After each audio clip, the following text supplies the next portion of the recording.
Assalamualaikum warahmatullahi wabarakatuh. Kami dari kelompok 13 akan menjelaskan materi mengenai keamanan informasi. Sebelumnya, perkenalkan, nama saya Sulis Aminatus Sania, NIM 196 kelas akuntansi E. Di sini saya mendapat bagian untuk menjelaskan kebutuhan organisasi akan keamanan dan pengendalian. Sebelumnya, dalam dunia masa kini, banyak organisasi yang telah sadar akan pentingnya menjaga atau mempertahankan sumber daya yang mereka miliki, baik yang bersifat virtual maupun fisik, agar aman dari ancaman luar maupun dalam. Bentuk ancaman dapat beraneka ragam, mulai dari perusakan properti, penjiplakan, pencurian data pribadi, dan sebagainya. Nah, semakin hari isu keamanan ini semakin meningkat dan sulit dipecahkan, sehingga membutuhkan sistem yang lebih baik atau memadai. Selanjutnya yaitu keamanan informasi. Keamanan informasi menggambarkan usaha untuk melindungi komputer dan non-peralatan komputer, fasilitas, data, dan informasi dari penyalahgunaan oleh orang yang tidak bertanggung jawab. Definisi ini meliputi pengutipan, mesin fax, dan semua jenis media termasuk dokumen kertas. Tujuannya yaitu pertama, kerahasiaan adalah perusahaan berusaha melindungi data dan informasinya dari pengungkapan kepada orang-orang yang tidak berwenang. Yang kedua, ketersediaan, yaitu menyediakan data dan informasi sedia bagi pihak-pihak yang berwenang untuk penggunaannya. Yang ketiga, ada integritas, yaitu sistem informasi perlu menyediakan representasi yang akurat dari sistem fisik yang direpresentasikan. Lalu yaitu manajemen keamanan informasi, risks. Terdapat 4 tahap, yaitu pertama, mengidentifikasi ancaman yang dapat menyerang sumber daya informasi perusahaan. Kedua, mengidentifikasi resiko yang dapat disebabkan oleh ancaman-ancaman tersebut. Yang ketiga, menentukan kebijakan keamanan informasi. Yang terakhir yaitu mengimplementasikan pengendalian untuk mengatasi risiko-risiko tersebut. Nah, selanjutnya ada gambaran strategi manajemen keamanan informasi, yaitu risk management. Yang pertama, mengidentifikasi ancaman, selanjutnya mengidentifikasi risiko, lalu menentukan kebijakan keamanan risiko, dan mengimplementasikan pengendaliannya. Yang selanjutnya, benchmark compliance, tolok ukur, yaitu menentukan kebijakan keamanan informasi, mengimplementasikan pengendaliannya. Tolok ukur terhadap keamanan informasi yaitu pilihan lain untuk merumuskan kebijakan keamanan informasi suatu perusahaan dengan standar tolok ukur keamanan atau Information Security Benchmark, yang merupakan tingkat keamanan yang disarankan dalam keadaan normal, harus menawarkan perlindungan yang cukup terhadap gangguan yang tidak terotoritas. Selanjutnya ada keamanan dalam e-commerce. E-commerce atau perdagangan elektronik telah memperkenalkan suatu permasalahan keamanan baru. Masalah ini bukanlah perlindungan data, informasi, dan peranti lunak, tetapi perlindungan terhadap pemalsuan kartu kredit. Yang terakhir ada praktik keamanan yang diwajibkan oleh Visa, yaitu pertama, memasang dan memelihara Verifile. Yang kedua, memperbarui keamanan. Yang ketiga, melakukan enkripsi pada data yang disimpan. Yang keempat, melakukan enkripsi pada data yang dikirimkan. Yang kelima, menggunakan dan memperbarui peranti lunak antivirus. Yang keenam, membatasi akses data kepada orang-orang yang ingin tahu. Yang ketujuh, memberikan ID unik kepada setiap orang yang memiliki kemudahan mengakses data. Yang kedelapan, memantau akses data dengan ID unik. Yang kesembilan, tidak menggunakan data kata sandi default yang disediakan oleh vendor. Yang terakhir yaitu secara teratur menguji sistem keamanan.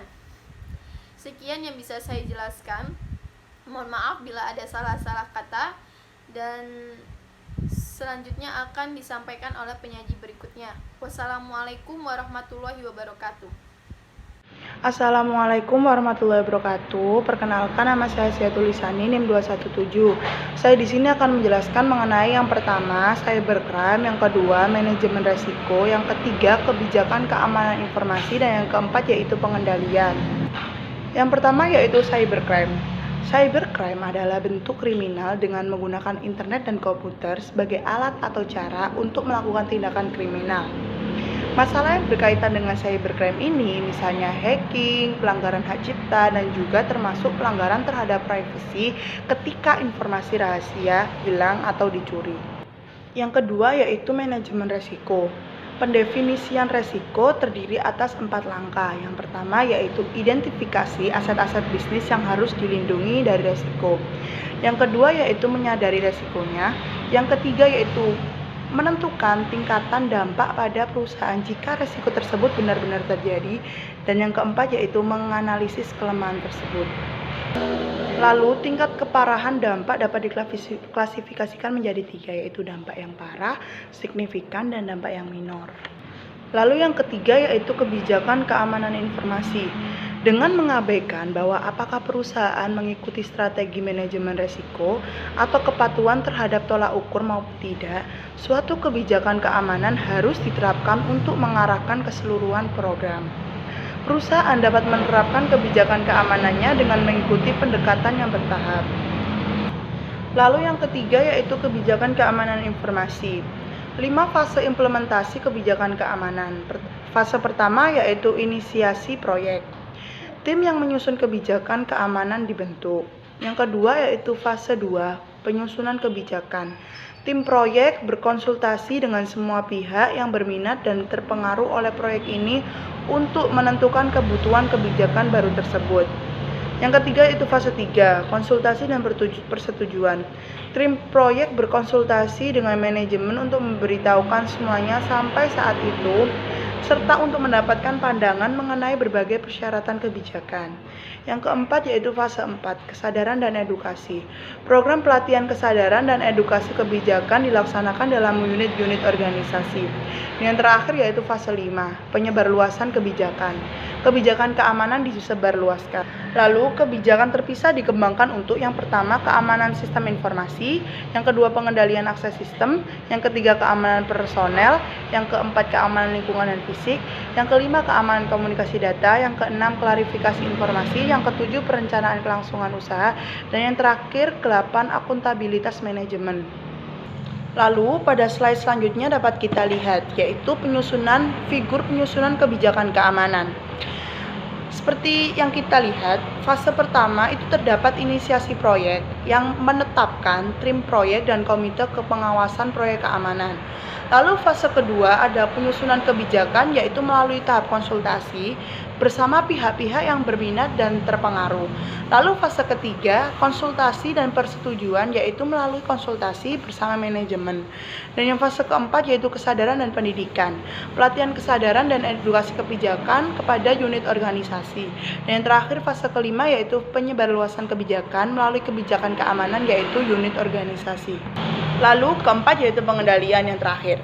Pengendalian kontrol adalah mekanisme yang ditetapkan baik untuk melindungi perusahaan dari resiko atau untuk meminimalkan dampak resiko tersebut pada perusahaan jika resiko tersebut terjadi. Pengendalian dibagi menjadi 3 kategori, teknis, formal, dan informal. Assalamualaikum warahmatullahi wabarakatuh. Di sini saya Safira Rahmatika NIM 170142 akan melanjutkan presentasi dari 2 rekan saya sebelumnya. Nah, di sini saya akan menjelaskan tentang apa itu pengendalian teknis.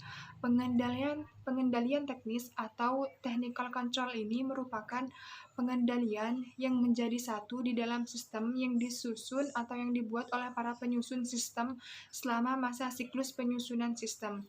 Technical control ini terbagi atas 3 susunan, yakni yang pertama ada pengendalian akses, yang kedua ada sistem deteksi gangguan, dan yang ketiga ada firewall. Untuk yang pertama yaitu pengendalian akses ini merupakan dasar untuk keamanan melawan ancaman yang dilakukan oleh orang-orang yang tidak diotorisasi. Untuk yang kedua yaitu sistem deteksi gangguan ini mengenali upaya pelanggaran keamanan sebelum memiliki kesempatan untuk melakukan perusahaan. Salah satu contoh yang baik itu seperti peranti lunak proteksi virus. Dan untuk yang ketiga yaitu firewall ini berfungsi sebagai penyaring dan juga penghalang yang membatasi aliran data ke dan dari perusahaan tersebut dan internet. Selanjutnya yaitu ada pengendalian formal dan pengendalian informal. Nah, pengendalian formal ini mencakup penentuan cara berperilaku, dokumentasi prosedur dan praktik yang diharapkan, dan pengawasan serta pencegahan perilaku yang berbeda dari panduan yang berlaku. Nah, pengendalian ini bersifat normal karena manajemennya itu menghabiskan banyak waktu untuk menyusunnya ataupun mendokumentasikannya dalam bentuk tulisan yang diharapkan untuk berlaku dalam jangka panjang. Nah, sedangkan pengendalian informal ini mencakup program pelatihan dan edukasi serta program pembangunan manajemen. Nah, pengendalian informal ini bertujuan untuk menjaga agar para karyawan yang ada di dalam perusahaan tersebut dapat memahami serta mendukung program keamanannya. Nah, di sini selanjutnya yaitu pengaruh keamanan informasi pada pemerintah dan industri terkait standar dan atau peraturan yang berlaku. Nah, dukungan pemerintah dan industri. Beberapa organisasi pemerintah dan internasional di sini telah menentukan standar-standar yang ditujukan untuk menjadi panduan bagi organisasi yang ingin mendapatkan keamanan informasi. Yang ingin mendapatkan standar ini itu ditujukan untuk memberikan bantuan kepada perusahaan dalam menentukan tingkat target keamanan. Contoh dari dukungan ini seperti BS 779 milik Inggris, BSI IT Baseline Protection Manual, kemudian ada COVID, kemudian ada GASSP atau Generally Accepted System Security Principles, dan yang terakhir contohnya di sini ada ISF Standard of Good Practice. Nah, selanjutnya yaitu peraturan pemerintah. Pemerintah di Amerika maupun di Inggris itu telah menentukan standar dan juga menetapkan peraturan yang ditujukan untuk menanggapi masalah pentingnya keamanan informasi yang makin meningkat. Beberapa di antaranya yaitu yang pertama, standar keamanan komputer pemerintah Amerika Serikat, dan yang kedua, Undang-Undang Anti-Terorisme, Kejahatan dan Keamanan Inggris 2001, standar industri. Nah, di sini selanjutnya yaitu ada standar industri. Standar industri ini atau The Center for Internet Security merupakan organisasi nirlaba yang didedikasikan untuk membantu para pengguna komputer guna membuat sistem mereka lebih aman. Bantuan yang diberikan itu melalui 2 produk, yaitu yang pertama ada CIS Benchmarks atau membantu para pengguna mengamankan sistem informasi dengan menerapkan pengendalian khusus teknologi. Yang kedua yaitu ada CIS Scoring Tools, di mana ini memberikan kemampuan bagi pengguna untuk menghitung tingkat keamanan. Selanjutnya akan dijelaskan oleh rekan saya. Assalamualaikum warahmatullahi wabarakatuh. Perkenalkan, nama saya Nira Lorenza Utama. Saya dari kelompok 13. Saya di sini akan menjelaskan tentang studi kasus tentang JDID. JDID ini adalah bisnis online yang banyak diminati karena modal sedikit dan keuntungan yang lumayan, dan jangkauannya yang luas. Salah satu perusahaan yang melakukan bisnis online adalah JDID. Mendengar nama JDID, siapa yang belum tahu nama tersebut saat ini?